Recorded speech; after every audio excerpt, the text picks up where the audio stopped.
Okay, so real quick, went to go get my first oil change at the dealership where I bought the car for the Mercedes, and didn't go so well.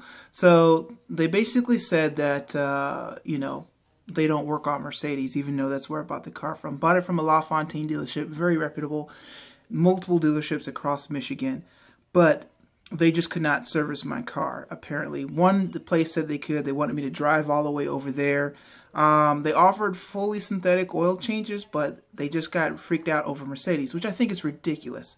So I called Firestone to get the oil changed, and they said that they can do it. Of course, it's not very hard. It's not a terrible job. I just didn't feel like doing it in my new condo. Well, they quoted me at $103 with a $15 discount, which, I still feel like it's a little bit higher than what it should have been. So what I decided to do is, I know how to do this stuff. Why am I getting outside of myself? I'm going to do it myself, and let's see what happens. So that's what we're going to work on today. I'm going to not only just show you how to do the oil change in particular, but just walk you through some good steps as far as documentation, what the intervals are actually for Mercedes CLS. This is actually interesting and actually brings the cost down to much more reasonable level when we understand what's really going on. And then from there, we want to document things properly. So in case you ever want to sell the car one day, I probably will. I want to have good documentation because I'm not taking it to an actual establishment to take care of the car, so that, it helps sell the car easier. And that's what we're going to do. So give me a second. I'm going to flip everything around. Okay, so I have a few things in front of me right here. Number one is the oil. So I went with the Mobil 1 European car formula of Mercedes 040. Cross-reference that to the actual book here, if you can see that. And yes, for all cars from 2005 to present, Mobil 1 040 is definitely an approved. The reason why I'm going to 040 to a 540 is that that's pretty much what I need. I don't drive very far now at this point. I don't know how long this oil change will be before I need another oil change. And the Zero protects in colder temperatures. I know it's only May, but this was on sale actually at Walmart for $22.88 per 5 quarts, which was crazy. So I picked it up and did it that way. Of course, they don't have the 540 instead, so it's okay. Also, got the correct filter. It's a Boss Premium. I believe it's still a paper filter. That's fine because I'm going to switch it out in between my oil change. I picked this up from O'Reilly's for $18. Okay, and then of course I got the piece I need, which is a 74mm cap to remove the housing of the oil filter, which we'll go over in just a minute. So I have my receipts here. I'm going to keep these because these are part of my documentation. This is from Walmart showing the $22.88 for each of those. I'm going to have those circled. And then, of course, this is from O'Reilly's showing the price of the oil filter at $17.99. So I'm going to print something out, put all this together, and keep it in my book with me, which is a good thing that I would also suggest doing. But the very interesting part, okay, so I'm in it probably, let's just say about $64, $65 just in materials for the oil change. Not anything, as far as, okay, how much labor, we're not going to get to all that because that's not what we're about here. But I want to show you something. So I was looking at my service intervals for an oil change, and wait, not that far, but you have a 91, you have a 104, and then you have a 117. Wait a second. Is Mercedes actually saying that you have to wait only every 13,000 miles to do an oil change? That's what it's looking like. So yeah, so this is just something good to note about maintenance costs, because people think automatically, oh, a Mercedes or a BMW or something like that, if I go to the dealer, it's going to cost me $130, $140, if not more, to get an oil change, or anywhere else. But the interesting thing is, because you're using this synthetic oil in particular, and the interval's actually at 13,000 miles, which is like, people say change your oil every 3 to 5. Some people stretch it out to 7. Even if you stretch it out to 7,000 miles, this is close to double that. So that brings your cost down significantly. You can cut that $130,000 in half if you were usually doing it at 7,000 miles. So that's something very interesting to note. So I'm at 65,000.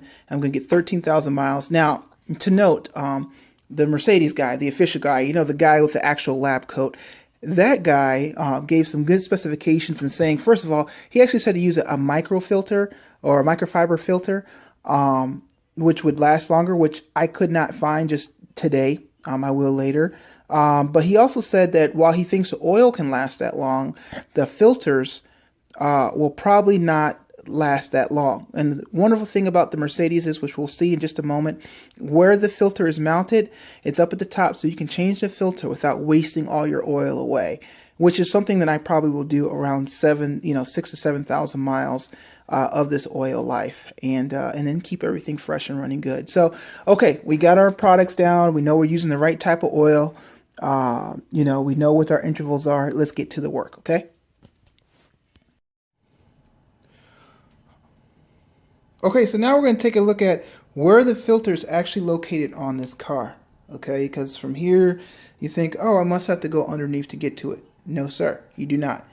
You just actually just lift up this gently in all areas. And this will actually, I'm going to set this somewhere nice and neat. Down there. And this will actually open up right here to show that the filter is sitting right here. Now I'm going to use that cap, and I'm going to break this filter loose just to make sure everything works before we get started, okay?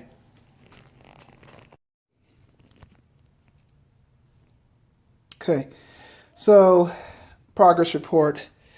This right here was something to try to get off. I've gotten it finally loose because the last person tightened it on too tight. So I first had the one that you saw when I had all my products together, the cap that you put your ratchet on. And that one didn't seat deep enough. Maybe because it was a 74-15 instead of a 74-14, which is what was recommended.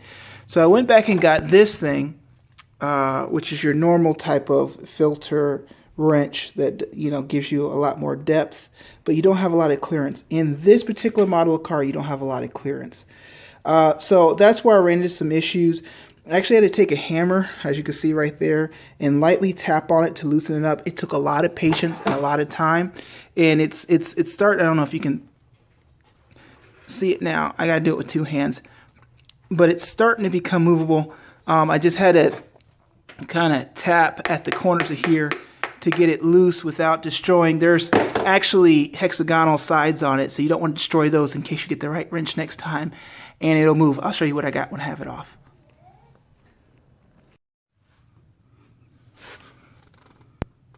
Okay, so you got, let me see if I can get the light and do this. Same time. Okay, so you got the bottom skirt here, which I've already removed the bolts. You can see what they look like. That's actually going through. So you got over here one, you got over here two, and two in the back that you remove, okay? That's going to drop this plate here off, just like so, and give you some more access here. I am still looking for the drain plug. When I find it, we'll continue. Okay, so here we go.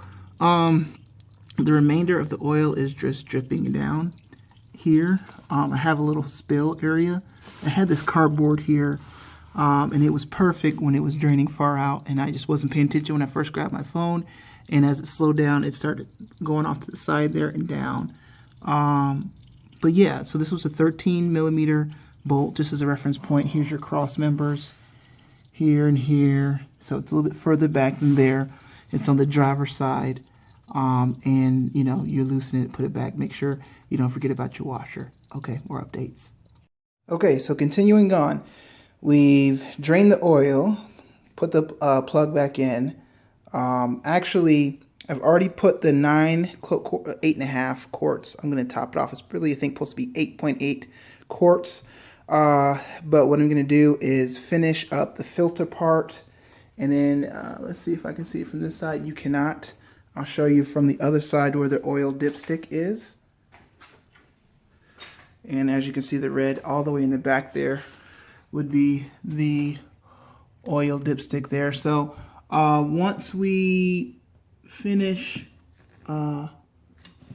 this process out, we will of course go ahead there and actually see what our level is like totally once we lower the car and get everything back installed. So the old filter is just one of these, you know, I can't actually, you know, I really need to get that head cam.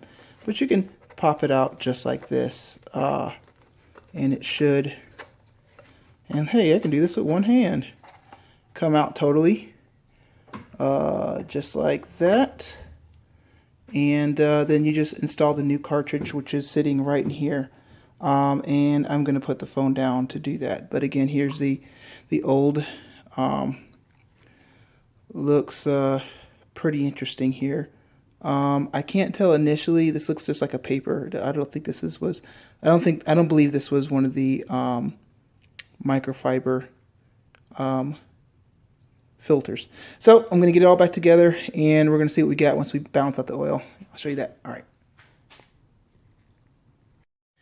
So now I'm doing the service reset on it. See how you see a service confirmed there? I kind of did this backwards. But then I'll press that button again. And that's it. How did I get here? Let's just show you. So I'm going to turn the key off. So it goes back out.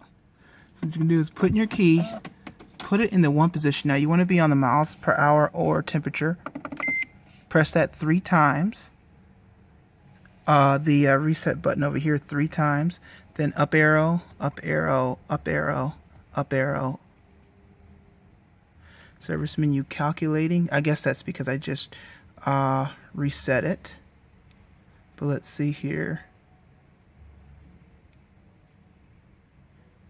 if it shows back up here in a second. So it took a few extra seconds there, but then you use your minus to go down to confirmation there. Then you press this button here to select it. Then that's when you press the button again to do the full service, and that finishes out. Then we should be done. If I back out of all of this, back out again, and we're here, and we start the car.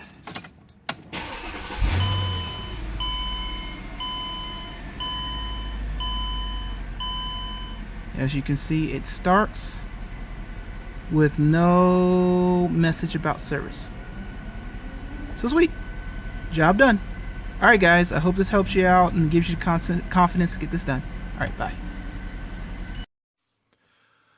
So as a wrap up, first of all, sorry for the diff in the tire. I had to run out to a meeting after I basically finished most of the work, and I was running actually late. This job was a very, very simple job. You know, it wasn't that difficult. Again, it speaks as a testament to how Mercedes designs cars, that everything went through just fine.